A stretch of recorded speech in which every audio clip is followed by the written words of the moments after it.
Good afternoon, everyone. My name is Chris Cooper, known as the Channel Guy Trader, and I'm reporting to you live from Wall Street Trading Satellite Office down in sunny South Florida. Today's date is Sunday, February the 3rd, 2013, and here is this week's Week in Review brought to you by WallStreetTrading.com. Want to first start off by saying, hope you guys are enjoying your weekend so far. Today is Super Bowl Sunday, so I'm going to try to make this video not too long, but not too short. If you guys catch my drift here, I know everybody's probably out enjoying the Sunday, getting ready for tonight's football game and all that other good stuff. We will be hosting some chat room action tonight in our live chat room if you're up for it. We will be there at 11 o'clock p.m. I know it's kind of late, but obviously some of you guys are probably going to be coming back home from Super Bowl Sundays anyway, looking over your charts. So if you're up for it, if you want to join us in the room at 11 o'clock, we'll be looking at a couple of charts, getting everybody prepared for what we expect to take place this next following trading week coming up here. And if nobody's in there by, say, 11:05, we're just going to do everything tomorrow morning pre-market. So if you can't make it, we understand.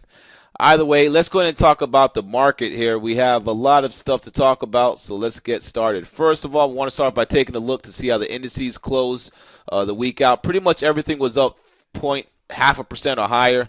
Across the board, you had the NASDAQ was up 0.79%. The Russell 2000 was up 0.5% for the week here. The Dow Jones is up 0.92% for the week. S&P 500 was up 0.87%. The crude oil was up 1.2%. Crude oil continues to outperform, or I should say perform well, like we've been highlighting for the past couple of weeks here. OYH, nice sector move this week here, up 1.66%. GLD starting to catch a little bit of a bid here. Even though this thing's been all over the place here, we're not really taking much positions in gold or doing anything in that sector, in that commodity, because this thing's just all over the place. But we'll definitely we'll definitely have more clues as time goes by of which way this thing wants to go here. But GLD up 0.72%. GDX gold miners up 1.78%. Interesting there. Financials were up 1.21% via the XLF, and the volatility index was down close to 5%. They're closing down 4.94%. Just no fear in the market right now. Dip buyers continue to buy. And until that changes, you got to stick with that game plan. So let's go ahead and start by taking a look at the SPY monthly chart since we closed the month out here this week. All right, you can see here in January we had a nice little strong month, and in February so far it's holding up pretty well. Obviously, we only traded 2 days of February, so that could change in a flash. But anyways, as long as we could hold above 150 on the SPY, that would be pretty bullish if we don't dig into some of January's candle. However, I think we could dig into some of January's candle. We'll have to find out. We do have some earnings reports still coming out next week. It is still earnings season, so we do have some more information to digest of these bad companies that may come out or these good companies that may come out and propel the market higher. In any case, SPY, next target on the SPY is going to be up here towards 153.41 from the monthly perspective, as that's going to be the highs from November back here of 2007. We break over 153.41, we're going to be looking up towards the 156 level. All right, let's take a look at the weekly chart. The weekly chart, we have some resistance at this 151.5 level. Where does that come from? Let me take a look here. Let me bring this out a little bit more. 1 second. All right, and that actually comes from, looks to be this action right here from this this opening price from right here in December of 2010.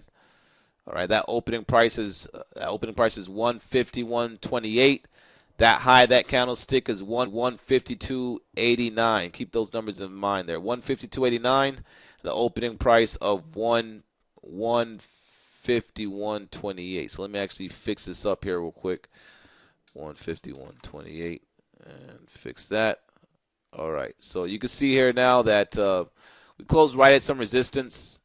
All right. So that means that we could get a pullback, but if we can hold above this 150-130 area, I would expect us to hit this 152.87.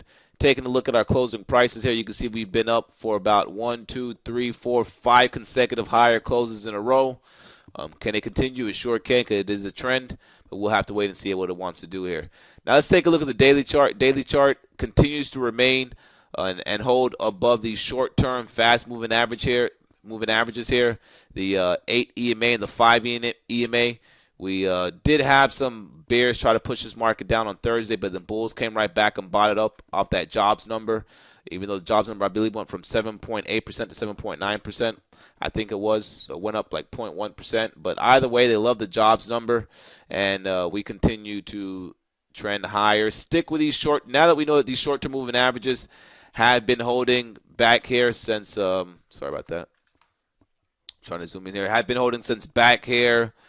Really since back here in, what is this? Give me 1 second, guys. Since back here, come on, man. What's going on here? Since back here in January the 8th, all right? So until that changes, stick with the trend, all right? Now, when that does change and we start holding it below and getting some closes below those fast-moving averages there, then we can start to notice a different characteristic, a different change in the characteristic of the trend, and we'll be able to start participating possibly on some short side action. But right now, we're not even looking for no short side action unless something changes. All right, so let's take a look at the triple Qs. I like how the triple Qs are setting up, and I'm going to take a look at the daily chart and show you guys why. We will still remain in this nice little upward channel on the monthly time frame here.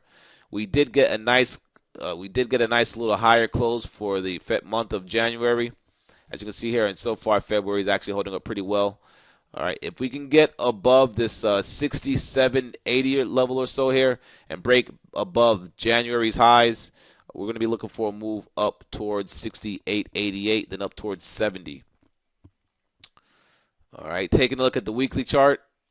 Here you can see that we're remaining above this key 66.16 level, which comes from this little base that we were building back here in January, early January, and still remains the in the upper 1/3 range of this nice expansion candle that we had right here the last week of December, this past December. All right, so again, if we can break above 67.85, look for a move up, I would say towards 68.5 or so. If we pull back, look for a move back down towards 66, which should be some support down there around 66.16 off that weekly chart. Now, what I wanted to show you guys was the fact that the triple Qs had some nice volume come in on Friday. Okay, Apple's not participating. This thing's still holding up because some other stocks are taking the lead.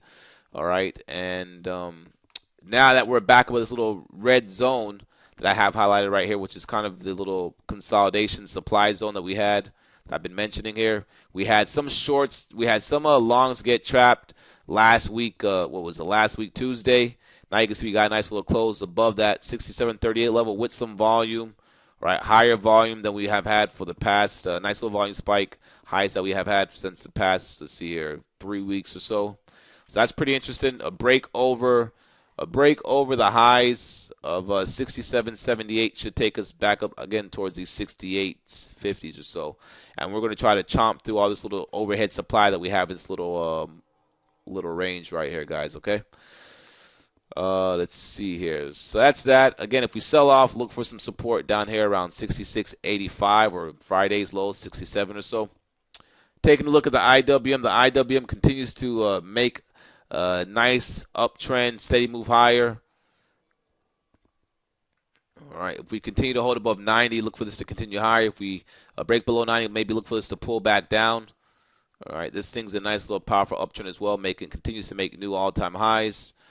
Take a look at the weekly chart. The weekly chart, strong uptrend, cruising along the 5 EMA. So a lot of strong momentum in the IWM and these little small caps. Let's see if that continues. Let's take a look at the monthly chart. Monthly chart as well, looking pretty nice there. All right, so now let's talk about the dollar and the currencies here. Dollar futures did get that selling pressure like we were expecting off of this little possible head and shoulders pattern. If you don't want to call it a head and shoulders pattern, because that's kind of what I see going on there from my analysis and my little chart reading skills and patterns that I have seen over the past couple of years. With the head of the pattern usually being a little trap above a key level. All right, and then the right shoulder looking like it can't hold above this level right here, our key level 80.25, and we got that little neckline break right here. It's at an angle. Either way, if we continue to remain below this trend line now, we're going to be looking for the dollar to continue to sell off. You may get a little spike up, but if we spike up, we hold below this level then, and we start rolling over, that's going to be a signal to get long these commodity stocks again, as that little lower high will be the third lower high type of action there, and if that was to happen. and then we'll be looking for a break to that 79. So a lot of interesting things going on in the currency field there. Take a look at the euro dollar. The euro dollar continues to remain on a tear. The same thing that we've been highlighting to you guys for the past couple months or so, how the euro has just been forming these little bullish consolidations. And we use the euro as a correlation with the market, because usually when the euro is strong, the market is strong, and the dollar is weak. All right, so that's how we've been using it. You have a little bit of sellers that came in here above this around this 137 level on the euro, but it still looks pretty good, hugging these fast-moving averages right here. And that has been helping us out with having more conviction on trying to buy stocks on dips in this market. All right, so let's take a look at the commodities now. I want to start by taking a look at the crude oil futures. All right, crude oil futures continue to trade strong, I would say. They kind of slowed down a bit up here, we should expect that, because we're back at the top of this little consolidation. I mean, the trap action that we had right back here would take us maybe up towards $100 a barrel. But at the same time, this thing is going to, if crude continues higher, we're going to start to hear them say on CNBC and Bloomberg and stuff like that about how high crude oil prices are going to start affecting the consumers. So we may see some retail stock sell off, which I'm seeing a little bit of weakness in some retail stocks. Stupid stuff like that to kind of throw you off guard. But stick with the game plan. Play the levels on the stocks that you're watching. Make sure you're in the correct stocks. Make sure that you're doing your homework the night before like we are doing. Make sure you're getting prepared in the morning like we're doing pretty much to the T, and you'll be able to maneuver through these markets pretty accurately throughout the intraday session. Then it's all about being patient and waiting for the right setup like a sniper. All right, but anyway, the Qs, not the Qs, crude oil still looks pretty good here. If we break above 98 and hold, start looking for a move up, I would say towards $100 a barrel. Taking a look at the weekly time frame, remains above this key trend line. The target for the top of the triangle is up here towards 104.06, and crude oil closed out the last month.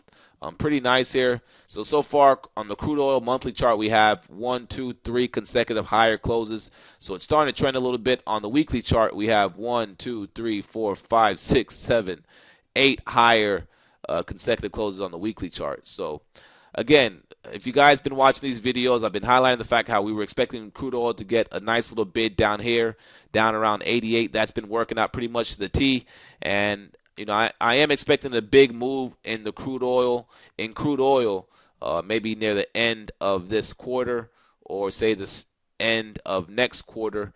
As you can see, we're pretty much coming in towards the little apex of this monthly triangle here. And then on the weekly chart signals off breaking above the key trend lines that we've been watching are starting to tell us that this thing's starting to pick up some juice here. So you can see if this thing gets over $100 a barrel, you can expect to move up towards 104 or so. All right, we're going to have to see how that affects the market and everybody's psychology. Take a look at USO.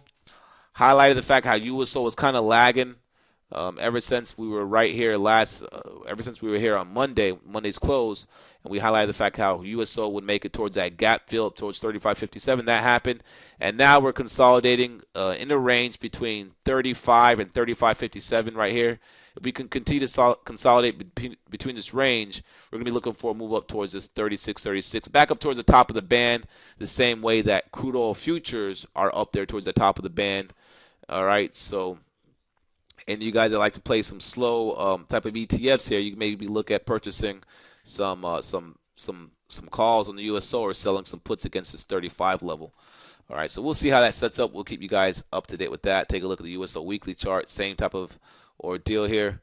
All right, so it's going to have some resistance around this 36.25. Take a look at the monthly chart, and so far we have 1, 2, 3 again, 3 consecutive high closes, just like crude oil. But this thing really needs to get over 36 to really start to get some buyers in there. Let's take a look at gold futures. Gold futures closed out Friday up $6.50. Gold, man, gold's all over the place. Gold really doesn't know what it wants to do. Some days gold's up in the morning, next thing it gives it back, kind of like how it did on Friday. But at the same time, we got to stay focused on the price action and what it's actually doing, and recognize the fact that it's still holding this key trend line that we've been highlighting here. And it's basically just kind of trading sideways right here. You got your little up move, your down move, your back up move, your down move, your up move. Is this going to be a lower high? Then we can say, okay, maybe we were going to break through the 1660 and head towards 1630. Still need more time. That's why we're really not doing anything in the gold sector right now. Take a look at the weekly chart. Weekly chart still has this nice little downward bullish channel that could break out, and we still remain above this prior resistance around the 1640, which has been acting as support on the back test like it should. Since back here in December, mid-December or so. So as long as we can continue to hold above 1642, I'm not really looking to get a bearish bias on gold, even though it's still chopping around the 1660s. But as long as we remain above 1640, I think gold's in pretty much decent shape. Now, obviously, it's not time to buy yet because it's still consolidating. We don't want to have any of your capital sitting there while it's trading sideways. You want to put it to work when it's actually moving. So right now, it's still on watch mode. Taking a look at the monthly chart. Monthly charts range in the gold futures between 1556 an ounce and I would say 1800 an ounce, and we have pulled back, say 1, 2, 3, 4 months pulled back in gold off this nice little up move that we had right here. So, are there going to be buyers in gold that come in and gives us a nice extension move back up, ABC move up towards this 1826? We have to wait and see, and if it does happen, we'll be on top of it. If it doesn't happen, we'll be on top of the short side action as well. GDX, still kind of tricky here. Let me clean up this chart a bit. GDX, still kind of tricky here. You can see ever since we were not able to break back inside that little key channel that I've been highlighting to you guys, and I talked about the compression coming at this 44 level. We got that compression move. We broke down, and now we're just chopping around here. But take a look at the weekly chart. The weekly chart, GDX actually has some nice support around this $40 level here, and it's already came from a high of 54.17. So from a risk to reward perspective, and as a trader, as an investor, whatever you are, whatever type of style you have, does it really make sense to go short the gold miners down here? I mean, if we had this nice little downward channel break play, that took place like right here. We broke out. Usually when you have a downward channel break play, you got to expect that type of fade action in it to maybe come back test. When it's also going to line up with this $40 level support. So this could be a little double support area down here. So do you really want to go short the gold miners down here? Well, me personally, I wouldn't. I would actually let them consolidate a bit and see if they try to get a reversal back. I mean, what's the point of going short right here? And support is just $2 below, but upside it could go back up, back up towards 54, and in the next couple months or so, if that's the type of strength that gold is going to have or whatever. So it doesn't really make sense to go short the gold miners right now, and it doesn't really make sense to buy them because it doesn't show any conviction. That's why you see the choppy action in them, and that's just my opinion on it here. But if we were to break below 40, you can see 32.53 will be the next support level on the GDX. If you take a look at the monthly chart here, you can see that GDX got crushed last month here. Last month it hit a high of 47.53 and it closed at a low of 41.58. So there's definitely some sell side action in the gold mines that that really happened 2 weeks ago. This past week was basically just chop action, but the selling pressure came in back here on the 23rd. All right, SLV. Let's see what SLV is doing. SLV's, I think, is acting stronger than gold. Still remains this nice little kind of bullish channel type of action right here. All right, and really until it gets back above 32, we kind of expect this one maybe to chop around and try to get some buyers and here's some sellers to chop around action. We'll have to wait on that one. Taking a look at the weekly chart. Weekly chart looks a little bit interesting here. And then it's just pretty much just trading sideways right now, but still remains above that key 29 level. All right, and then if we take a look at the monthly chart formed a little doji last month, so that could get a little bit interesting there. I want to make sure I put an alert here above the 31.47 action there. All right, let me see something here. I mean, only silver stock that I've really been eyeing has been this SLW, which has been, I would say, showing a little bit of decent strength. And then if you take a look at this chart here, it's coming right back to that key trend line that I had in there before. All right, I actually had this key trend line in here before, and it broke out. But then guess what happened? They sold it off, shook some people out. Now they're trying to run it right back up. And if this thing could get over, say, 36, this looks pretty good. Let me take a look at the 60-minute chart real quick here with you guys. And the 60-minute chart. Yeah, so this thing could get, if the SLW can get above this key 35.75 level. This actually looks pretty good. Possible little cup and handle pattern on the hourly chart. And you guys know I've been talking about the stock for the past couple weeks here, the past 2 weeks or so here, waiting to see if this thing wants to break out. It did break out, back here on the 22nd, but then it trapped some longs, shook them out. And I'm pretty sure if it goes back up towards this 36.50, these people that bought right here, since it's back at the level, I'm pretty sure they'll try to buy it back and recognize that this was a shakeout and be expecting to move back up here, maybe possibly towards this 38. Let's keep this on watch, guys. So far, it's just me looking at different visualizations and scenarios that could take place, but definitely have that one on watch. Take a look at the weekly chart. Weekly chart looks a little bit interesting. Take a look at the monthly chart. I like the monthly chart. Why? Because, guys, this is our nice little downward channel break play on a monthly time frame. All right, means it broke out, and it's backed us, and it's holding this upper trend line right here from this little channel we had. So if there's a day that I come here in the morning and, the commodities are pretty nice and silver's trading pretty strong and we see some of the other crappier silver stocks that have not been catching a bid, catch a bid, SLW is the one to go to. You heard it here first. Make sure you remember that and don't forget it. All right, let's take a look at copper. Copper's actually been trading pretty decent here, starting to pick up some momentum. All right, not sure if you want to say this is a cup and handle pattern here, but you possibly could here. You got your nice little cup. All right, you got your nice little another little cup or handle, whatever you want to call it. Either way, just know that this nice little downward channel break play that we had right here on the copper. This is the daily chart, by the way. We broke out. We pulled back, we grinded on top of it, we held it, and now we're moving back to the top side. And we're back inside this little red supply zone. As you can see here, all this consolidation that took place in this area, in this little red zone. So there's some supply up here. But we can start breaking above, say, 380, 385. We can make a move up towards 395, and this thing could get rocking here. Take a look at the weekly chart. Weekly chart, copper looks pretty good. And monthly chart, copper looking pretty decent. And obviously, this is a growth commodity. So if the market does get better, they may sell the gold and buy the growth precious metals like the silver, which goes in, these nice little metal equipments and stuff that they use out there for construction and stuff like that, and different various other things there.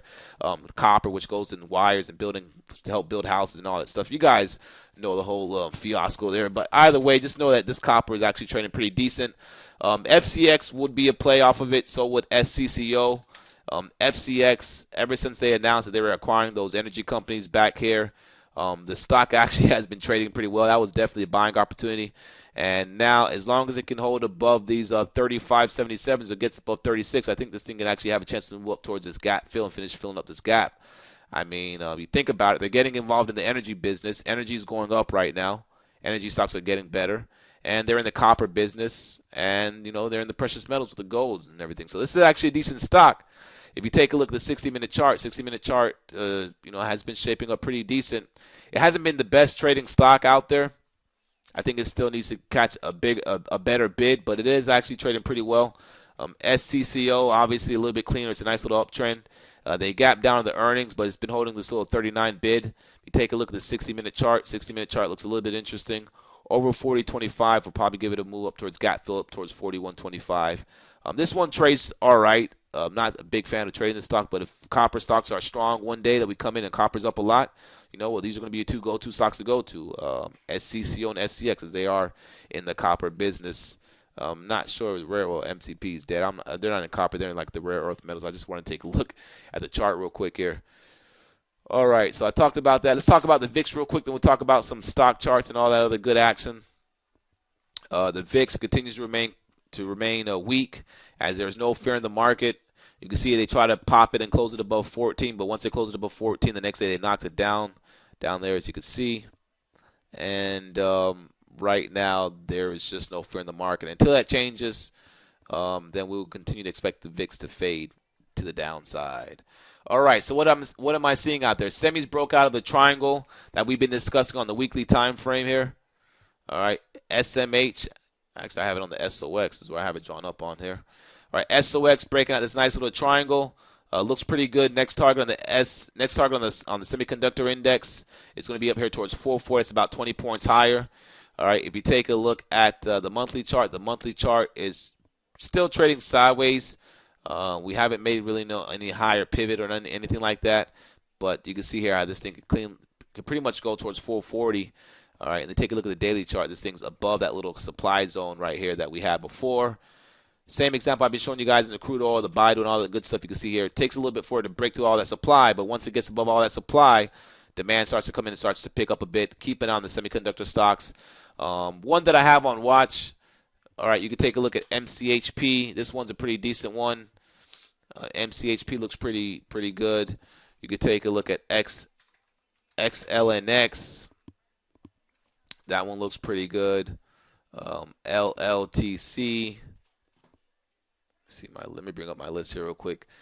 LLTC, Intel. I mean, maybe they start buying Intel. Intel gap down from the earnings. It's been holding this little 21 bid.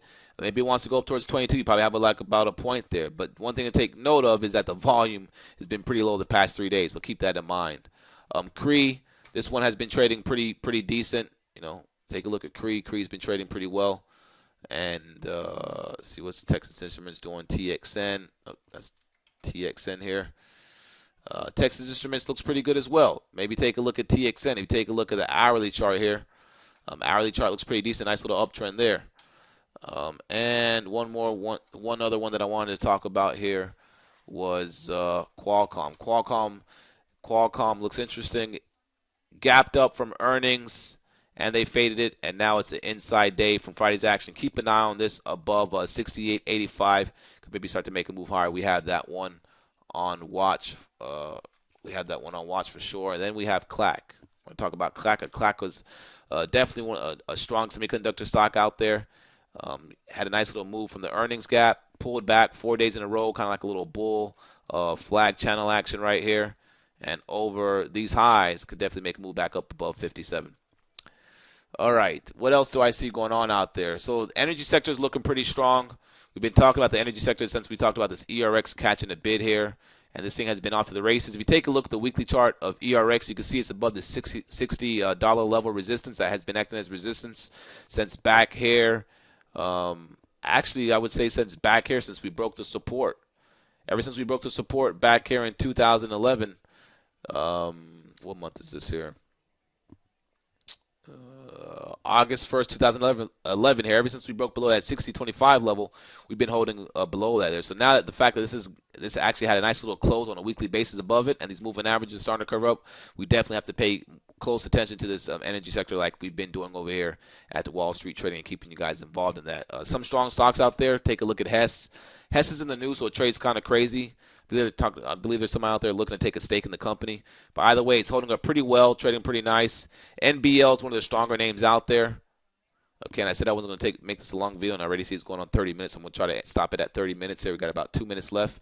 But NBL looks pretty good.